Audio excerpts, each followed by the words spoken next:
ఆరోగ్య బీమా పాలసీదారులందరికీ నమస్కారం తెలియజేస్తూ ఈ మధ్య కాలంలో వినబడుతున్నది ఏంటంటే నాకు ఆరోగ్య బీమా పాలసీలో ప్రీమియం పెరిగింది, నేను ఇంత ప్రీమియం కట్టలేను, అంత ప్రీమియం కట్టలేను, కంపెనీ ప్రీమియం పెంచుతుందని చెప్పి మీరు అనుకుంటూ ఉండొచ్చు.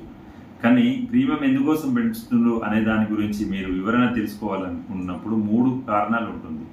ఒకటి ఏంటంటే ఫస్ట్ది ఏజ్ స్లాబ్ చేంజ్ కావడం, వయసు రీత్యా పెరిగిన దాన్ని బట్టి ప్రీమియం పెరుగుతుంది. రెండో విషయానికి వచ్చినప్పుడు ఏమవుతుందంటే ఆల్ ఇండియా క్లెయిమ్స్ ఆ పర్టికులర్ పాలసీలో క్లెయిమ్స్ ఎన్ని వచ్చినాయి, ఆ క్లెయిమ్ పర్ఫార్మెన్స్ బట్టి ప్రీమియం పెంచడం జరుగుతుంది. థర్డ్ విషయానికి వచ్చేసినట్టయితే పర్సనల్గా లాస్ట్ 3 years నుంచి వెళ్ళి ఆ పర్టికులర్ పాలసీ హోల్డర్ ఎంత క్లెయిమ్ తీసుకున్నాడు, ఆ క్లెయిమ్ తీసుకున్న దాన్ని బట్టి పర్సంటేజ్ పెంచుతారు. ఈ 3 reasons తోటి మాత్రం పాలసీ ప్రీమియం అనేది పెరగడం జరుగుతుంది.